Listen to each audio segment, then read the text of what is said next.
Hello students, welcome to Equilibrium Science Hub. आपण previous year क्वेश्चनची series start केली होती आणि त्यामध्ये जो आपला टॉपिक आपण कंटिन्यू मध्ये पाहत होतो तो होता सॉलिड स्टेट मधला युनिट सेल्स. आणि सॉलिड स्टेट मधला युनिट सेल वरचे आपण प्रिव्हियस इयर क्वेश्चन्स कव्हर केले होते. त्यानंतर जे काही एक्सपेक्टेड क्वेश्चन असू शकतात, मीन्स आता प्रिव्हियस इयर क्वेश्चन्स मध्ये जे आपण बघितले युनिट सेलवर बऱ्याचदा क्वेश्चन्स आला आणि सिमिलर टाइपचे क्वेश्चन असते, जसं फेस सेंटर्ड मध्ये किती नंबर ऑफ ऍटम्स असतील किती नंबर ऑफ पार्टिकल्स असतील, बरोबर. सेम पुन्हा बॉडी सेंटर्ड मध्ये किती नंबर ऑफ पार्टिकल असतील, त्यानंतर कॉर्नरला पार्टिकल असेल आणि सेंटरला पार्टिकल असेल त्याला काय म्हणू, बरोबर. फेसच्या सेंटरला असेल आणि कॉर्नरला पार्टिकल असेल त्याला काय म्हणतात. जसं फेस सेंटर्ड क्युबिक वर क्वेश्चन आला तसंच पुन्हा बॉडी सेंटर्ड वर यायचं आहे. जर कॉर्नरला पार्टिकल असेल आणि एक पार्टिकल असेल बॉडीच्या सेंटरला तर त्याला काय म्हणू. हा क्वेश्चन सध्या यायचा आहे, पण पुढच्या टाइम मध्ये तुम्हाला हाही क्वेश्चन दिसेल. तसंच काही एक्सपेक्टेड क्वेश्चन आहे, जसं आपल्याला वाटतंय की असे टाइपचे क्वेश्चन्स येऊ शकतात. जसं की मागच्या पीवायक्यू जर बघितला तर त्यामध्ये गिव्हन होतो की नंबर ऑफ युनिट सेल्स इतके असतील तर त्यामध्ये नंबर ऑफ ॲटम्स किती असतील. सो त्यावरूनच आपण क्वेश्चन तयार केलाय की जर नंबर ऑफ ॲटम्स गिव्हन असतील तर नंबर ऑफ युनिट सेल कसे फाइंड करायचे. इझी क्वेश्चन्स आहेत, पण येणाऱ्या काळात तुम्हाला दिसू शकतात, मीन्स येणारे जे एक्झाम्स आहेत त्यामध्ये तुम्हाला अशा टाइपचा क्वेश्चन दिसू शकतो. सो बघा, आता एक्सपेक्टेड क्वेश्चन आहे, प्रिव्हियस इयर क्वेश्चन नाही आहे. BCC unit cell contains 2.4 into 10⁻26 number of atoms. आणि हा क्वेश्चन तयार केलेला आहे त्यामुळे थोडा सिंपल लँग्वेज मध्ये दिसेल तुम्हाला. तर बघा, आता BCC unit cell contains 2.4 into 10⁻26 number of atoms. एक बीसीसी युनिट सेल आहे आणि त्यामध्ये नंबर ऑफ ॲटम्स गिव्हन आहे. बघा, आता नंबर ऑफ ॲटम्स किती असतील. सो नंबर ऑफ ॲटम्स बघा 2.4 into 10⁻26 number of atoms. What is the number of unit cells. Mean आपल्याला नंबर ऑफ ॲटम्स गिव्हन आहे आणि आपल्याला काय पाहिजे, नंबर ऑफ युनिट सेल्स. आता नंबर ऑफ युनिट सेल साठी बघा, number of unit cell equal to आपल्याला विचारलाय question mark. Number of unit cell असेल क्वेश्चन मार्क. बघा, आता नंबर ऑफ युनिट सेल्स आपल्याला विचारलाय, नंबर ऑफ ॲटम्स गिव्हन आहे. सो त्या वेनी जाऊ. पण बघा, आता जर बॉडी सेंटर्ड क्युबिक असेल, बघा body centred cubic unit cell असेल, body centred cubic unit cell मध्ये वन युनिट सेल मध्ये पुन्हा वन युनिट सेल सोबत कंपॅरिझन करायचं. वन युनिट सेल मध्ये नंबर ऑफ ॲटम्स असतात टू नंबर ऑफ ॲटम्स असतील. सो बघा, आता आपल्याला गिव्हन आहे नंबर ऑफ ॲटम्स. बघा, आपल्याला नंबर ऑफ ॲटम्स गिव्हन आहे. किती नंबर ऑफ ॲटम्स गिव्हन आहे, 2.4 into 10⁻26 नंबर ऑफ ॲटम्स. आणि आपल्याला क्वेश्चन मार्क विचारलेला आहे नंबर ऑफ युनिट सेल, किंवा याला घेऊ आपण एक्स. बघा, आता आपल्याला विचारलाय वन युनिट सेल आहे, वन युनिट सेल मध्ये टू नंबर ऑफ ॲटम्स आहे. So 2.4 into 10⁻26 number of atoms असतील तर युनिट सेल किती असतील, बरोबर. सो आता यासाठी बघा, आता वन युनिट सेल सोबत कंपॅरिझन करायचं, त्यावरून तुम्हाला इझिली आन्सर मिळून जाईल. त्यानंतर बघा, आता तीन व्हॅल्यूज माहित असतील आणि एक व्हॅल्यू अननोन असेल तर करायचं क्रॉस मल्टिप्लिकेशन. बघा, वन युनिट सेलचं मल्टिप्लिकेशन नंबर ऑफ ॲटम्स आणि नंबर ऑफ ॲटम्सचं मल्टिप्लिकेशन एक्स सोबत. बघा काय होईल, 1 into 2.4 10⁻26 is equal to 2 into number of atoms 2 into x. So x ची व्हॅल्यू आपल्याला फाइंड करायची आहे. बघा, आता 2 into x आहे, एक्स 2 चालला जाईल डिव्हिजन मध्ये. एक्स फाइंड करायचं असेल तर 2 into 10⁻26 अपॉन 2. आता 1 into 2.4 into 10⁻26 कसं केलं हे जर तुम्हाला सांगितलं तर तुम्ही 12th स्टँडर्ड मध्ये नाही आहे असं समजून घ्या. बघा, आता एक्स ची व्हॅल्यू बघा 2 ने डिवाइड करून घ्या, किती 1.2 into 10⁻26. So number of unit cell असतील 1.2 into 10⁻26 number of unit cells.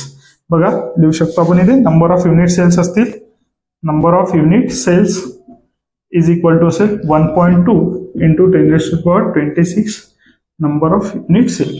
बघा, नंबर ऑफ युनिट सेलच फाइंड करायचं होतं आणि बीसीसी मध्ये नंबर ऑफ युनिट सेल असतील 1.2 10⁻26, जेव्हा नंबर ऑफ ॲटम्स असतील 2.4 into 10⁻26.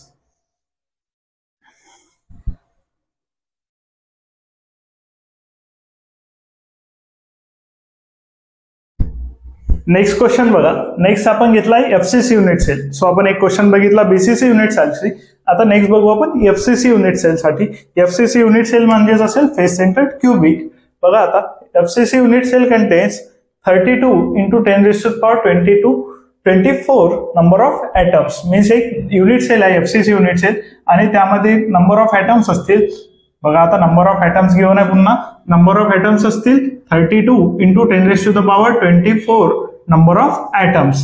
What is the number of unit cell? पुन्हा सिंपल लँग्वेज मध्ये क्वेश्चन तयार केलाय तुमच्यासाठी आणि एक्सपेक्टेड क्वेश्चन आहे, अशा टाईपचा क्वेश्चन तुम्हाला दिसू शकते. Number of unit cell equal to असेल क्वेश्चन मार्क. बघा आता नंबर ऑफ ॲटम्स जर गिव्हन असतील आणि आपल्याला पाहिजे असेल number of unit cell, so बघा पुन्हा 1 युनिट सेल सोबत कंपॅरिझन करायचं. 1 युनिट सेल मध्ये नंबर ऑफ ॲटम्स असतील 4. जर FCC युनिट सेल आहे आणि FCC युनिट सेल मध्ये एका युनिट सेल मध्ये नंबर ऑफ ॲटम्स असतील 4. आता तुम्हाला नंबर ऑफ ॲटम्सच्या जागी नंबर ऑफ पार्टिकल्स पण येऊ शकते, हे आपण सगळ्यात पहिल्याच व्हिडिओमध्ये बघितलेलं आहे. त्यासाठी तुम्ही बॅक जाऊन जुने व्हिडिओ बघू शकता, ज्यामध्ये आपण 1 युनिट सेल मध्ये नंबर ऑफ ॲटम्स किती असतील, त्यानंतर FCC, BCC, सिंपल क्युबिक सगळ्यांचं प्रॉपर एक्सप्लेनेशन आपण त्या व्हिडिओजमध्ये गिव्हन आहे. सो बघा आता 1 unit cell equal to 4 number of atom असेल. सो आपल्याला पाहिजे आहे 32 इंटू 10⁻24 नंबर ऑफ ॲटम्स असतील तर किती युनिट सेल्स असतील. बघा आता त्यानंतर बघा किती युनिट सेल्स असतील. सो युनिट सेल आपण घेऊन घेऊ x, जे आपल्याला माहित नाही ते आपण घेऊ x. पुन्हा बघा पुन्हा आपण करू याचं क्रॉस मल्टिप्लिकेशन जसं आपण आधी केलं होतं. 1 unit cell into 32, 1 into 32 that is 32 into 10⁻24 into 1 लिहू शकता किंवा डायरेक्ट लिहिलं तरी चालेल. अँड इकडे होऊन जाईल 4 इंटू एक्स, क्रॉस मल्टिप्लिकेशन केलाय. त्यानंतर पुन्हा बघा x ची व्हॅल्यू पाहिजे, 4 ने याला डिवाइड करून टाकू. 32 इंटू 10⁻24 अपॉन 4. बघा आता 4 ने डिवाइड केल्यानंतर आपल्याला मिळून जाईल number of unit cell. x ची व्हॅल्यूज म्हणजे काय? Number of unit cell. So number of unit cells असतील, बघा नंबर ऑफ युनिट सेल्स असतील इक्वल टू 4 ने डिवाइड करा, 4 8 जा 32 that is 8 into 10⁻24 number of unit cell. So एक जर face centred cubic unit cell given आहे, त्यामध्ये नंबर ऑफ ॲटम्स गिव्हन असतील तर तुम्ही पॉइंट करू शकता नंबर ऑफ युनिट सेल. बघून घ्या.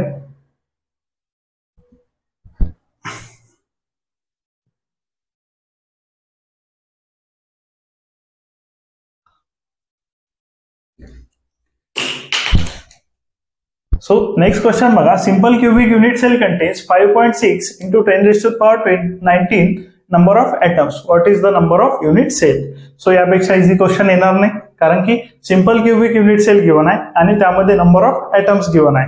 जितके नंबर ऑफ ॲटम्स असेल तितकेच नंबर ऑफ असतील unit cell, because 1 unit cell, बघा आता 1 युनिट सेल असेल तो कंटेन करते 1 ॲटम, बरोबर. नंबर ऑफ ॲटम्स असतील 1, बरोबर.